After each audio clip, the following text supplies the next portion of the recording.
Boa noite. Boa noite. Os tiros na caravana do ex-presidente Lula provocam manifestações de repúdio em todos os setores da sociedade. Peritos da Polícia do Paraná examinam os ônibus e o local em que eles foram alvejados. Entidades da sociedade civil cobram rapidez na investigação das ameaças ao ministro relator da Lava Jato, Edson Fachin. O Supremo Tribunal Federal autoriza o ex-deputado Paulo Maluf a deixar a prisão. Donald Trump procura demonstrar satisfação com o encontro dos líderes da China e da Coreia do Norte. Você vai ver em meio minuto no Jornal Nacional. O Instituto Evandro Chagas afirmou que o despejo irregular da refinaria Hidroalunorte em Barcarena, no Pará, teve um impacto muito pior do que o imaginado.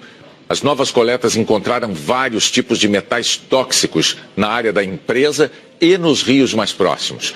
O relatório do Instituto Evandro Chagas também apontou que a contaminação se espalhou para outros 6 rios e igarapés da região, inclusive com alto nível de chumbo, que é um metal que provoca alterações neurológicas. A Hidroalunorte afirmou que realiza 2 auditorias para esclarecer o despejo irregular.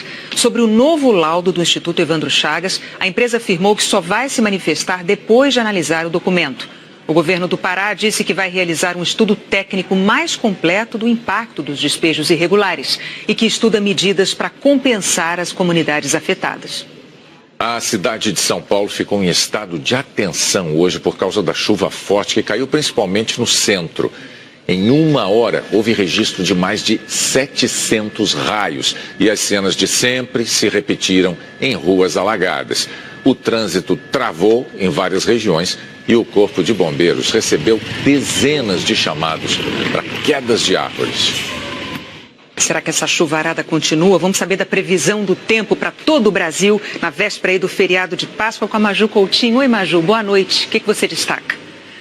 Oi, Renata, boa noite para você, para o Bonner e para todos. Olha só, amanhã é tempo de chuva volumosa no norte do Nordeste, da região norte. O alerta é para perigo aqui nestas áreas, céu carrancudo e chuva grudenta e volumosa em Macapá, Belém e aqui em Fortaleza. O lado positivo é que deve chover na horta dos produtores do interior do Ceará. É um alento sim, mas é sempre bom lembrar que chuva de alguns dias não resolve seca de muitos anos.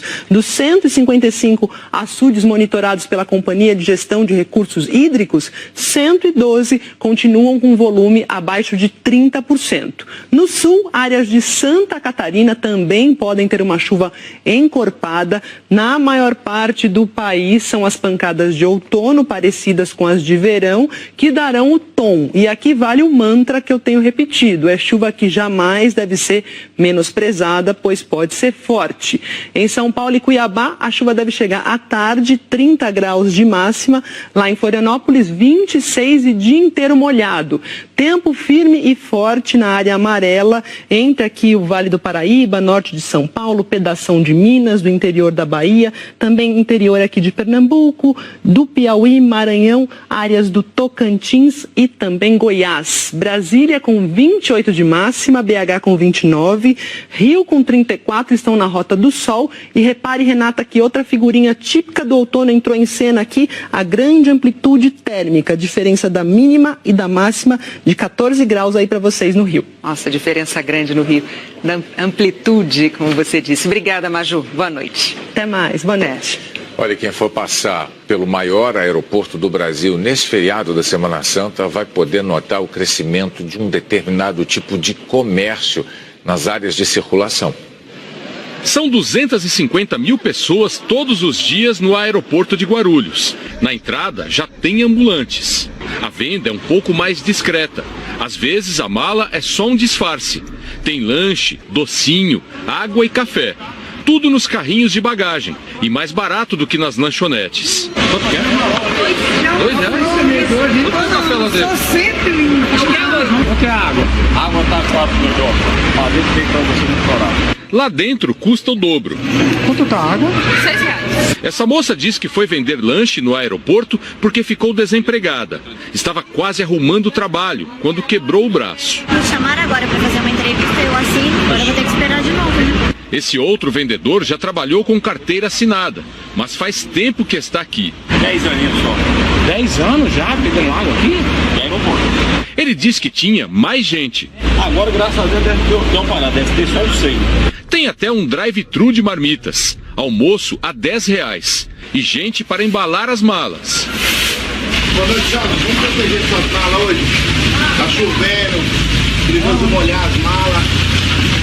É bom embalar, viu? Só R$20, passamos débito e crédito. A direção do aeroporto reconhece que aumentou o número de ambulantes. É reflexo de uma situação socioeconômica do país, mas infelizmente o aeroporto não é o local adequado para esse tipo de atividade. Nós não vamos autorizar o comércio ilegal dentro do sítio aeroportuário.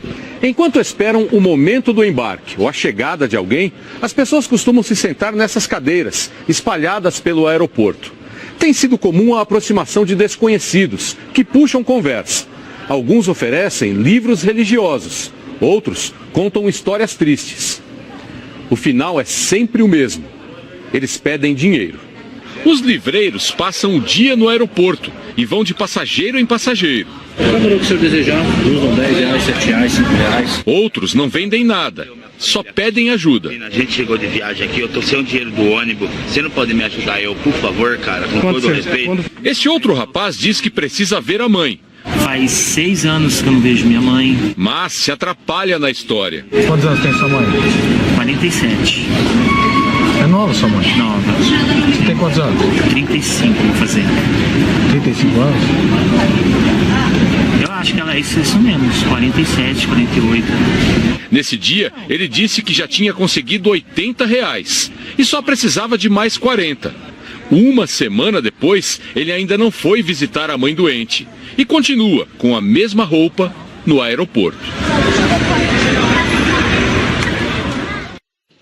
A Polícia Civil do Paraná fez hoje uma varredura no trecho da estrada estadual, onde, segundo testemunhas, foram feitos disparos contra um comboio de ônibus do Partido dos Trabalhadores. 15 agentes da Polícia Civil passaram a tarde neste trecho da PR-473, região central do Paraná. Foi neste local que, segundo o relato de pessoas que estavam no comboio, tiros atingiram 2 ônibus da caravana do ex-presidente Lula. Ninguém ficou ferido. Os policiais fizeram uma varredura no local, mas não encontraram nada. O trecho é de mata fechada e quase não há moradores nas proximidades. Peritos do Instituto de Criminalística examinaram os ônibus ontem à noite. Nos próximos dias, o laudo deles vai determinar o número de disparos, de que distância partiram e o calibre da arma. Até agora, não há suspeitos identificados. Estamos tratando como disparo de arma de fogo e dano. O fato. Então, não estamos tratando como tentativa de homicídio por enquanto. Segundo o Partido dos Trabalhadores, o ex-presidente Lula saiu de Quedas do Iguaçu no fim da tarde de ontem num comboio de 3 ônibus em direção a Laranjeiras do Sul. O trajeto, de 70 quilômetros, inclui uma rodovia estadual e uma federal. Integrantes da caravana disseram que os disparos foram na estadual. No boletim de ocorrência, o motorista de um dos ônibus diz que os tiros foram em outro lugar. Ele informou que, a princípio, ouviu um disparo no perímetro urbano do município de Quedas do Iguaçu, enquanto passava em frente a um matagal. Ontem, num primeiro momento, a Polícia Civil do Paraná declarou que o ex-presidente não estava na caravana no momento dos tiros.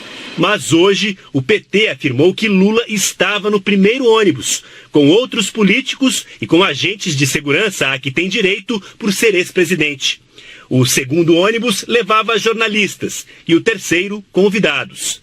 A Polícia Rodoviária Federal afirma que o comboio também era acompanhado por pelo menos 3 carros com seguranças. O PT afirma que o terceiro ônibus foi atingido por um disparo. Os policiais encontraram uma marca na parte traseira do lado esquerdo, na altura das poltronas, e o retrovisor direito quebrado. Também, segundo o PT, 2 disparos atingiram o segundo ônibus. Neste ônibus, o dos jornalistas, a polícia identificou uma marca do lado direito, na altura das poltronas, e outra do lado esquerdo, perto da cabine do motorista. Testemunhas contaram que o ônibus em que estavam os jornalistas teve um pneu furado por pregos deixados na pista. A jornalista Eleonora de Lucena, que agora tem um blog, viajava em um dos ônibus. Cerca de 5 a 10 minutos após a saída, se escutou o impacto no ônibus, que acreditamos que tivesse sido arremesso de uma pedra. O ônibus seguiu e, chegando aqui a uns 2 quilômetros daqui ou menos até, o motorista identificou um problema no pneu. Achou que o pneu estava furado, se parou o ônibus e aí que se identificou os miguelitos no pneu e as marcas na carroceria do caminhão, do ônibus. As marcas de tiro? De tiro, eu não sei identificar, eu não conheço, eu não sei do que tipo de tiro, eu não tenho ideia do que, só que dá para ver ali e se deduz que foi naquele momento que a gente achou que tivesse sido sofrido um ataque de pedra, mas foi muito mais grave. Os 3 ônibus seguiram viagem e passaram a ser acompanhados pela Polícia Rodoviária Federal ao chegar à BR-277, com uma viatura 10 quilômetros à frente do comboio e outras 3 viaturas atrás.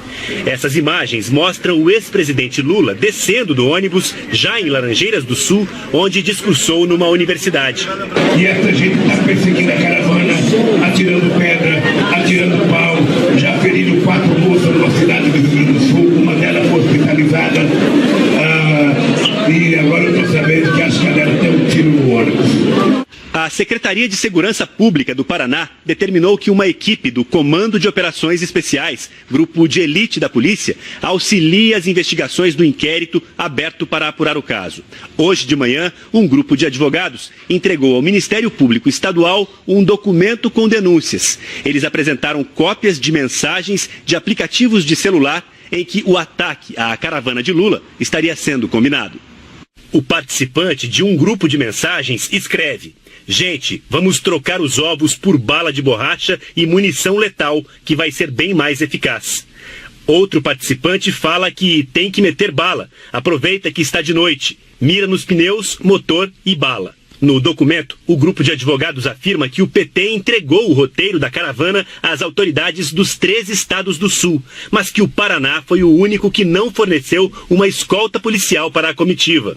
Num vídeo divulgado ontem pelo PT, a presidente do partido, senadora Gleice Hoffmann, falou em atentado.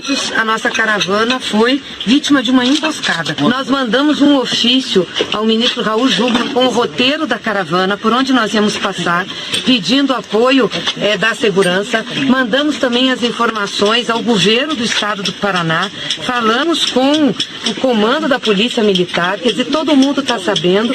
O fato é que nós não temos proteção. Nós vamos deixar se transformar isso? A política vai virar um bang-bang? As pessoas vão atirar nas outras? A Secretaria Paranaense de Segurança declarou em nota que não houve qualquer pedido formal de escolta da caravana, nem do próprio ex-presidente, embora ele tenha esta prerrogativa, e que houve alteração por parte dos organizadores da caravana do roteiro e do cronograma que tinham sido informados previamente às forças de segurança do Estado. A secretaria também afirmou que a Polícia Militar reforçou o policiamento em todos os locais indicados pelos representantes da caravana, onde seriam realizadas as manifestações com a presença do ex-presidente Lula. O procurador-geral do Ministério Público no Paraná nomeou 2 equipes de promotores para acompanhar as investigações sobre os tiros e também as suspeitas de ameaças contra a caravana de Lula.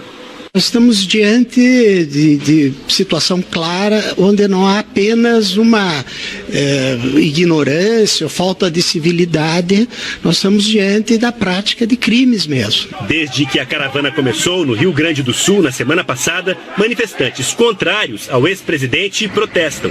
Houve bloqueios de estradas para que a caravana não passasse. Manifestantes jogaram ovos contra a comitiva de Lula e exibiram cartazes com xingamentos contra o ex-presidente. Em Cruz Alta, município gaúcho, uma jovem do PT foi agredida e levada para o hospital. Uma pedra atingiu o ex-deputado federal petista Paulo Frateschi em Chapecó, Santa Catarina. Em Francisco Beltrão, já no Paraná, um segurança do ex-presidente Lula agrediu o repórter do jornal O Globo, Sérgio Roxo. Agora à noite, no centro de Curitiba, foi feito um ato para marcar o fim da caravana com a participação do PT, PSB, PSOL, PCdoB e PDT. Esse ato que acabamos de ver na reportagem se transformou numa manifestação de repúdio ao ataque aos ônibus. O Jornal Nacional teve acesso ao documento da Polícia Rodoviária Federal encaminhado para os responsáveis pela investigação sobre os tiros que atingiram ontem a caravana do ex-presidente Lula no interior do Paraná. Nesse documento, policiais que faziam a escolta do comboio de ônibus dizem que não perceberam nada de anormal no trajeto. No alto do relatório, há um timbre do Ministério Extraordinário da Segurança Pública e da Polícia Rodoviária Federal. No documento, a PRF afirma que ontem, quando a caravana chegou ao trevo da BR-277, às 5h45 da tarde, havia 4 viaturas caracterizadas da Polícia Rodoviária Federal para acompanhar a caravana até a Universidade Federal Fronteira Sul. Uma viatura precursora, 2 na retaguarda e 1 no fim da fila. O relatório informa também que desde o início das atividades na praça, em Quedas do Iguaçu, no ato com o ex-presidente e no deslocamento até Laranjeiras do Sul, nada de anormal foi visualizado pelos agentes da PRF, tanto os que estavam nas viaturas caracterizadas quanto os da viatura descaracterizada. O relatório destaca ainda que todo o percurso de Quedas de Iguaçu a Laranjeiras do Sul foi acompanhado por agentes da Polícia Rodoviária Federal. Em depoimento à Polícia Civil, os policiais rodoviários que participaram do acompanhamento dizem textualmente que não constataram nenhuma situação que configurasse crime de ameaça aos integrantes da caravana, nem ouviram nenhum disparo de arma de fogo. O relatório, no entanto, não faz menção ao momento descrito por várias testemunhas em que o ônibus para e os passageiros constatam que um pneu de um deles está furado e que há marcas de tiro na lataria. O Jornal Nacional procurou a Polícia Rodoviária Federal para entender por que o relatório não faz menção a esse momento, mas até agora nós não conseguimos contato. O ataque teve repercussão forte no meio político. Autoridades lamentaram, pediram apuração e uma resposta rápida. Senadores de todos os partidos manifestaram repúdio. São atos deploráveis que precisam ser repudiados com todo vigor. A investigação tem que ser feita para que os responsáveis sejam apontados, independentemente de questão política e ideológica.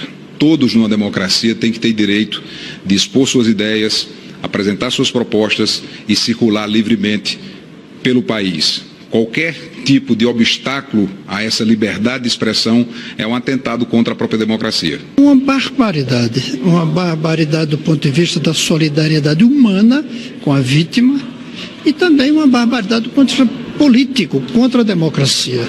Mas o mais grave é que a gente sabe como isso começa, não sabe como termina. O presidente do Senado disse que uma democracia não aceita esse tipo de atitude. Nós temos que fazer com que a democracia prevaleça, que as divergências aconteçam, mas dentro de um sistema civilizado, não de ameaças, e eu lamento que esse tipo de ameaça ainda aconteça no Brasil. Mas quem faz vida pública, quem está exposto, quem defende causas, não pode ter medo de ameaças. Deputados petistas querem que o governo federal participe da investigação. É crime político, é de esfera federal, foi no Paraná, mas ele tem transbordamento e, claro, contexto político, e isso é crime federal. Este tema não pode ser encarado de forma menor. Nós não podemos, de forma alguma, naturalizar estas ações que estão sendo praticadas contra a caravana e contra um setor da política brasileira. O presidente da Câmara cobrou firmeza e rapidez na investigação. Então a gente precisa dar um basta a isso. Acho que os órgãos de segurança precisam rapidamente dar uma resposta e nós que defendemos a democracia, que representamos a Casa do Povo, entendemos que é fundamental que cada político e cada campo da sociedade tenha o direito de se expressar da forma que entender melhor, respeitando, claro, o contraditório. O presidente Michel Temer usou a internet para lamentar o que aconteceu com a caravana do ex-presidente Lula. Disse que essa onda de violência, esse clima de uns contra outros, não pode continuar. Também numa rede social, o ministro da Fazenda, Henrique Meirelles, disse que numa democracia as divergências políticas devem ser resolvidas nas eleições através do debate e do respeito ao resultado eleitoral. E que o que houve no Paraná foi um atentado contra a liberdade de expressão de um líder político. E isso é inadmissível numa democracia. Em nota, a Ordem dos Advogados do Brasil informou que repudia todo e qualquer ato de violência, que nosso país precisa de soluções que estejam dentro da lei e do espírito democrático, e que é preciso coibir e punir os ataques a partidos e a políticos, e que o debate político deve se dar no campo das ideias. O ministro da Segurança Pública, Raul Jungmann, disse que colocou a Polícia Federal à disposição do governador do Paraná, Beto Richa. Afirmou que é preciso apurar se o ataque foi um crime político e que, por enquanto, a responsabilidade da investigação continua com a Polícia Civil do Estado. Se ficar comprovado que se trata de um crime político, é óbvio que a federalização irá acontecer. Todas as vezes em que recebi da parte da senadora Gleisi Hoffmann, mas também de outros membros do PT, alertas quanto à possibilidade de conflito e agressões à caravana do ex-presidente Lula, nós tomamos providências como ligar para o governador, ligar para a secretária de Segurança, alertar a Polícia Rodoviária Federal para que acompanhasse a caravana em lugares críticos onde havia possibilidade de conflito, informar ao Gabinete de Segurança Institucional da Presidência da República. Mesmo entre os pré-candidatos à presidência da República, ao longo desta quarta-feira, a maioria acabou dando alguma demonstração pública de repúdio ao ataque contra a caravana de Lula, como Ciro Gomes, do PDT, Geraldo Alckmin, do PSDB, Guilherme Boulos, do PSOL, Manuela Dávila, do PCdoB e Marina Silva, da Rede. Entidades civis também cobraram rapidez na investigação das ameaças à família do relator da Lava Jato no Supremo Tribunal Federal, o ministro Edson Fachin. O ministro Edson Fachin passou o dia em Curitiba, perto da família. Ele tem mantido reserva sobre o teor das ameaças que começaram há 2 ou 3 semanas. Tem evitado comentar o assunto, mas interlocutores dele confirmam que as ameaças foram graves e deixaram o ministro preocupado. Assim que Fachin comunicou o caso à presidente do Supremo, ministra Carmen Lúcia, 2 delegadas que atuam no Departamento de Segurança Institucional do Poder Judiciário, órgão do Conselho Nacional de Justiça, foram a Curitiba para avaliar as atuais medidas de segurança para o ministro. As delegadas sugeriram, entre outras coisas, aumentar o número de seguranças que poderão acompanhar o ministro relator da Lava Jato e a família. E isso está sendo providenciado pela direção do Supremo. Hoje, os ministros do Supremo contam com a proteção de servidores que atuam na segurança do tribunal aqui em Brasília e também com mais de 100 seguranças de empresas contratadas que dão apoio nas residências e nas viagens, por exemplo. Agora, esses profissionais também poderão proteger os familiares que o ministro Fachin indicar. Uma medida excepcional tomada diante da gravidade do caso. Na entrevista, o ministro falou desse ponto. Algumas providências que eu solicitei à presidente e também à Polícia Federal, por intermédio da delegada que trabalha aqui no tribunal, já estão sendo adotadas. Nem todos ainda foram, os instrumentos foram agilizados. Mas eu efetivamente ando preocupado com isso e esperando que não troquemos a fechadura de uma porta já arrombada também nesse tema. Em nota, a Associação dos Magistrados Brasileiros diz que considera inaceitável qualquer tipo de ameaça a um membro do Poder Judiciário e pediu rapidez na apuração dos fatos. De acordo com o Conselho Nacional de Justiça, em todo o país, mais de 70 magistrados sofreram ameaças nos últimos meses e estão sendo escoltados. O presidente da Associação dos Juízes Federais do Brasil disse que é necessário mais segurança. É inadmissível, é inimaginável que um ministro da Suprema Corte esteja sendo ameaçado. Mas essas ameaças, elas surgem justamente quando o Brasil tenta punir aqueles que desviaram dinheiro público. Esse desvio de dinheiro público, que se retrata na corrupção, é o grande mal do Brasil, é a grande chaga do Brasil. E ela precisa ser enfrentada. Portanto, os magistrados precisam de maior segurança para isso. A Ordem dos Advogados do Brasil também condenou o episódio. É um ataque à instituição, ao sistema de justiça como um todo e à própria democracia que nós vivemos hoje. O Estado democrático de direito não pode aceitar este tipo de ameaça, este tipo de pressão a quem quer que seja, notadamente a um magistrado ou a um ministro do Supremo Tribunal Federal. O ministro Dias Toffoli, do Supremo Tribunal Federal, concedeu prisão domiciliar ao deputado afastado Paulo Maluf, do Progressistas, por questões humanitárias. O deputado Paulo Maluf foi preso no dia 22 de dezembro, por determinação do ministro do Supremo, Edson Fachin. O ministro negou um recurso do deputado e determinou a sua prisão imediata no complexo da Papuda, em Brasília. Ele foi condenado em maio de 2017 a 7 anos e 9 meses de prisão por lavagem de dinheiro, no período em que ele foi prefeito de São Paulo, de 1993 a 1996. A defesa tentava desde o ano passado a liberdade ou a prisão domiciliar de Maluf, sob a alegação de que ele tem um estado de saúde frágil. Em dezembro, a presidente do STF, ministra Carmen Lúcia, rejeitou 2 pedidos de habeas corpus da defesa para que Maluf fosse para a prisão domiciliar. Na madrugada dessa quarta-feira, o deputado foi levado para um hospital particular em Brasília, após sentir fortes dores nas costas. À tarde, o ministro Dias Toffoli, do Supremo, aceitou o pedido de habeas corpus da defesa e concedeu prisão domiciliar ao deputado por questões humanitárias. A decisão de Toffoli contraria a de Fachin. Na decisão, o ministro Toffoli registra que, num julgamento de 2016, o plenário decidiu que não cabe habeas corpus contra uma decisão de ministro do Supremo, mas chama a atenção que já houve decisões no sentido contrário.